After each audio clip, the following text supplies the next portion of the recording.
Aora.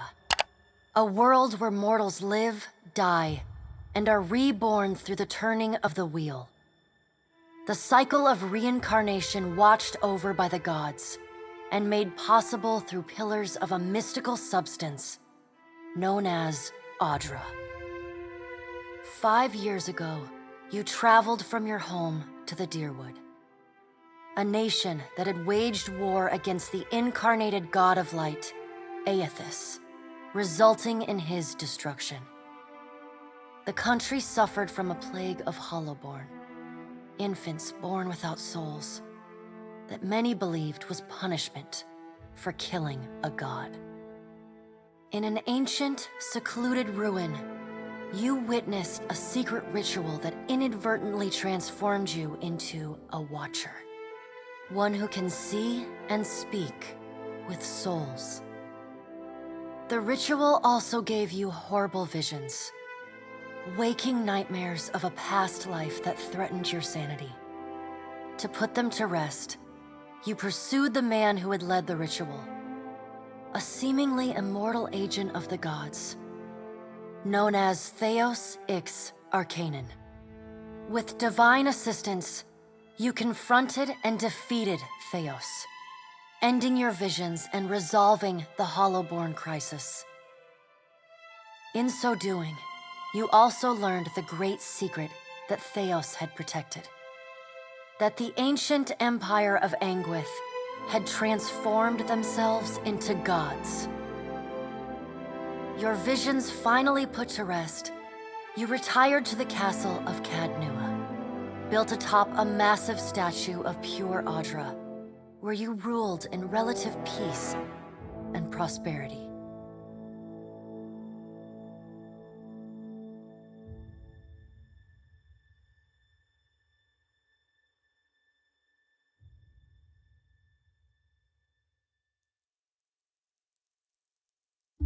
Made a nice story. You fixing up that old keep? Lifting the curse? Must have told it 100 times. But something got to gnawing at me. Thinking the spirits there weren't really at rest. That maybe the gods weren't finished with us.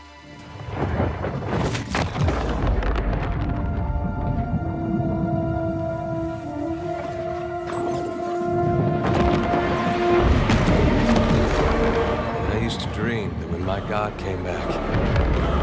He would forgive us.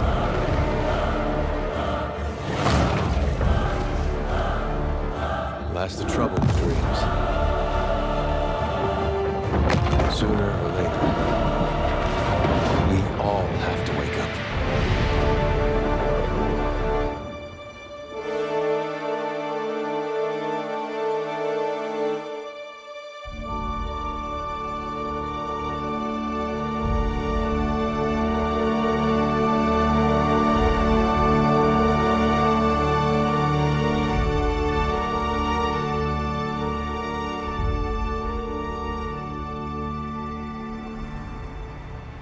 And so you wake to a sleepless world, the in-between of life and death.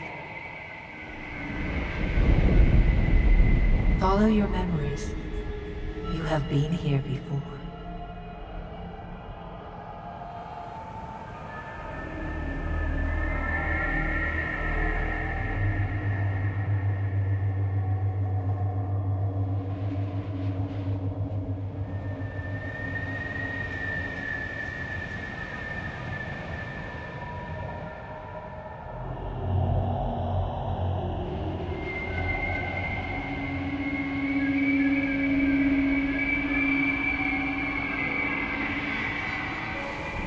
You have seen past the shroud. You are a watcher now, and a watcher you will stay. A watcher sees souls, knows their pasts, and the souls see them back.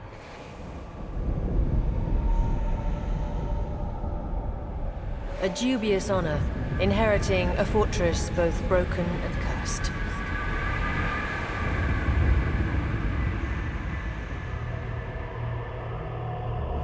What is a god?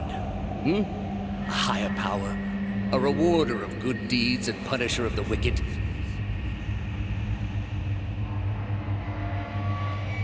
The gods aren't real, but something else entirely. Something created by people.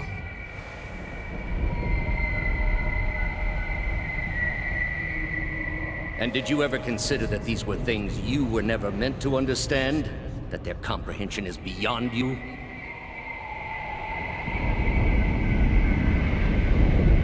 Let the world see. Let them decide what to do. The wheel has turned again, Watcher. Come.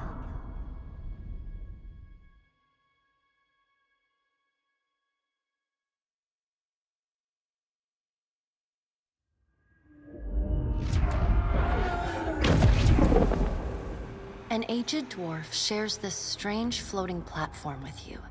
His face is creased by so many wrinkles that his features lie buried amid shadowy pockets of skin.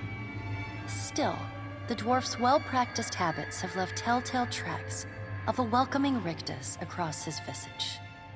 You can see his smile coming before it blooms, reshaping the dwarf's face from a hanging sack of flesh into something resembling an oddly carved, merry gourd, replete with unhealthy bumps and discolored splotches.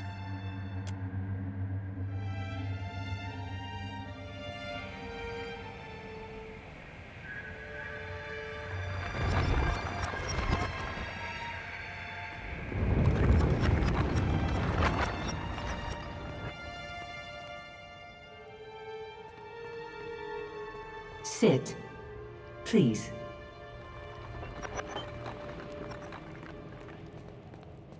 Thank you for joining us, Watcher of Cadnua. The gaunt woman seated at the table is clad in time-worn black armor that seems too massive for her to move in. A pale, slender neck rises from the gorget, topped by a hollow face. The milky skin stretched across it is delicate and translucent, like parchment that has been scraped clean too many times. She is preoccupied with the arrangement of cards on the table between you. With each movement, her armor squeaks and groans as though bearing an incredible weight. She places a final card, gives a nod of satisfaction, and raises her eyes to meet yours. Your brush with the divine has drained you of your powers, fractured your memories. Look upon these cards. They represent the courses of your life. You alone know best how they flowed. Arrange them to fit what you remember.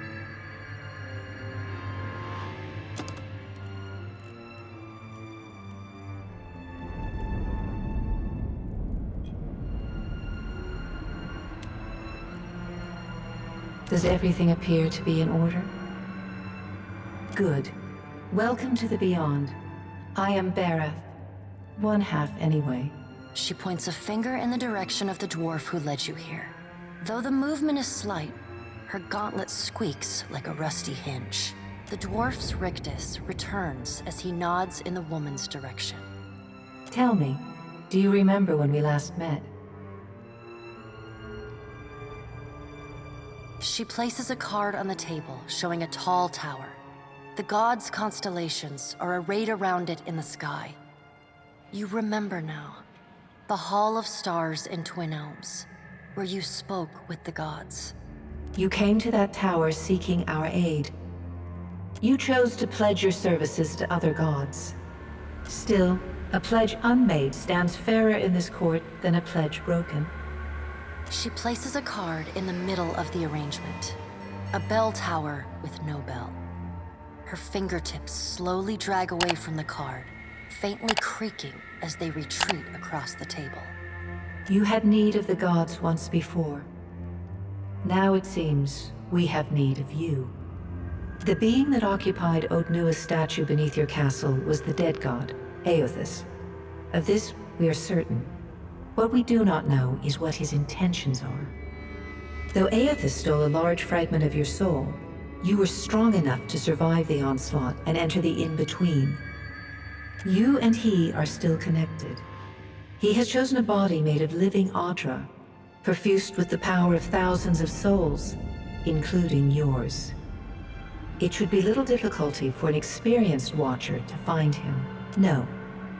But neither is your body truly alive. Your lungs draw breath, your heart pumps blood, but your flesh is as soulless as a hollowborn. That is, until I return you. She delicately places a card upright on the table. The art depicts souls flowing out of a pillar of Audra.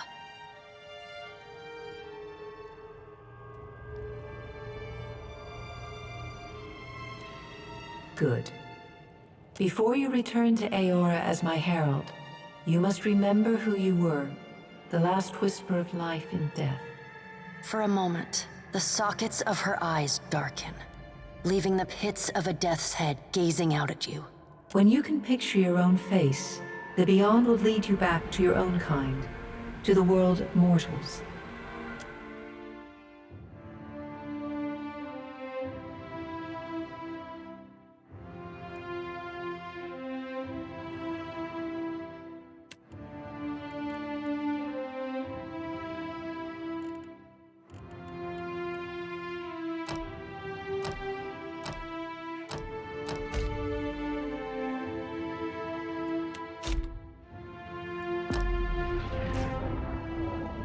Go forth now, Watcher, as my herald. Know that I do not give you this title lightly. When the time comes, you will have the power to reveal the souls that cling to you, to open the gateway from the in-between to the waking world. Find Aethys. Learn his plans. When I have cause to talk to you, I will summon you. With a quick gesture of her hand, you feel a sharp pain in what would be your chest. The pain continues, intruding deeper into your soul. Looking down, you see a small lump of darkness roiling within you. The darkness lingers there, but the pain abates and fades entirely within the span of a few seconds. A chime. Do not fear, Herald. It will not harm you unless you choose to cross me. I trust it will not come to that. Her gauntleted hand gestures to the dwarf. The dwarf nods, contorts his face with his odd smile, and gestures to a new door.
The return to your body feels like waking after a fitful drunken sleep.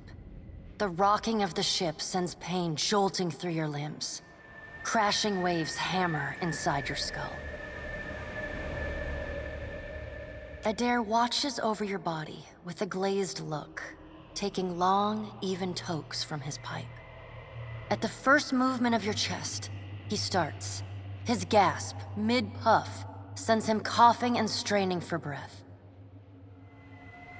No, there's no way. You're awake. What are you doing awake? How are you feeling? Alive's a big improvement. I hate to cast a pall over your recovery, but I'm afraid I have some bad news for you.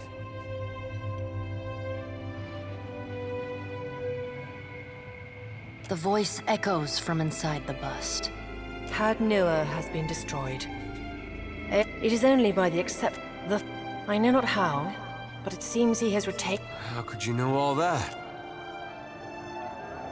Misfortune's brewing topside, Migrants fires the captain stirs. Engrim, the smell of drink on your breath could... Pirates. They're demanding parley with you, Captain. I know this is asking a lot, but you better arm yourself and get on deck. Should be some gear in there. He indicates a nearby wardrobe.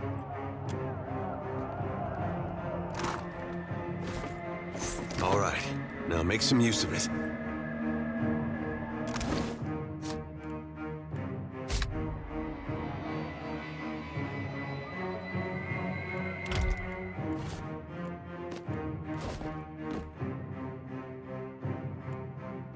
The pirates of Deadfire are notorious. I said...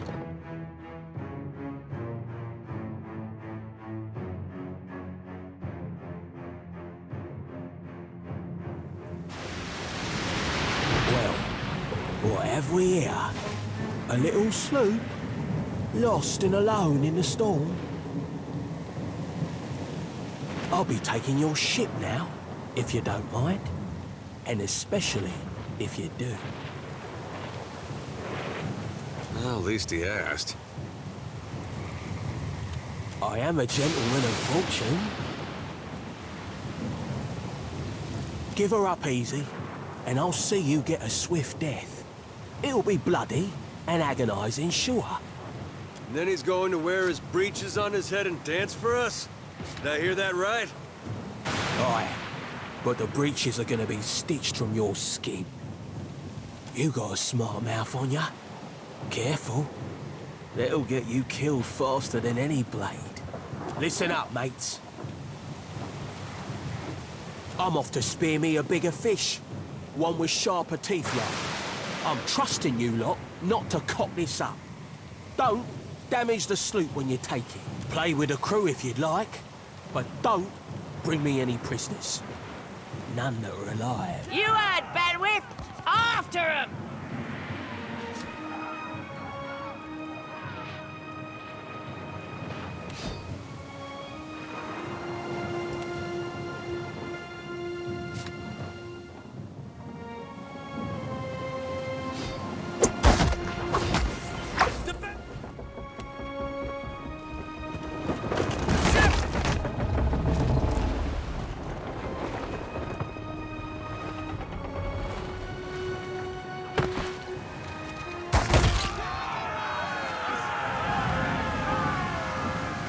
Storm's picking up! Take cover!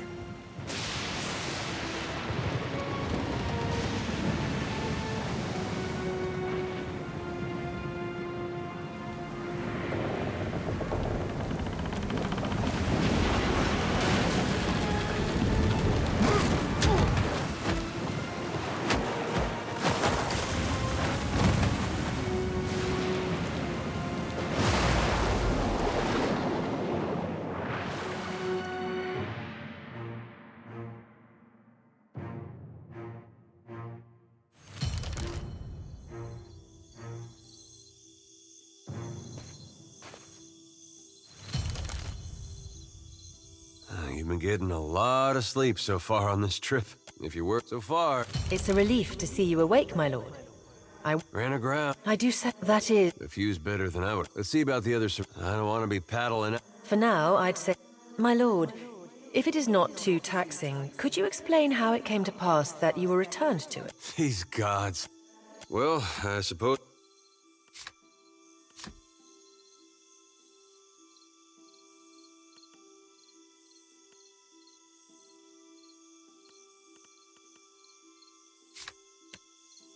Right. Will do.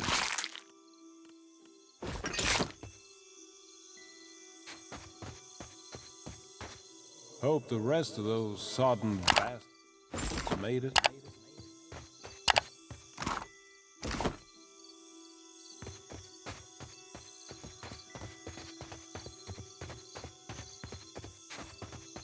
Nope. So many souls lost. Surely someone else survived. Help! Somebody! Blanca!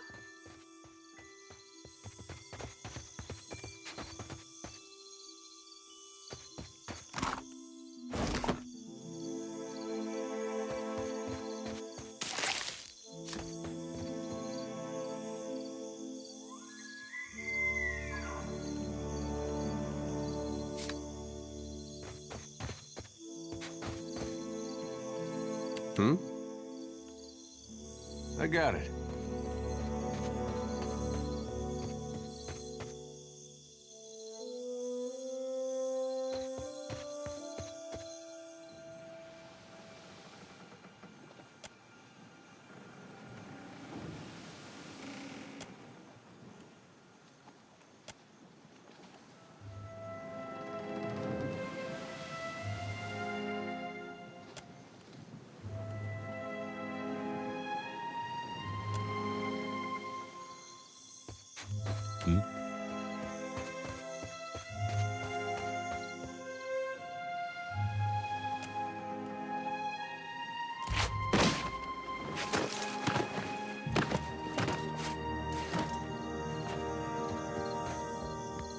You're looking better, Casita. It's my leg, Matico.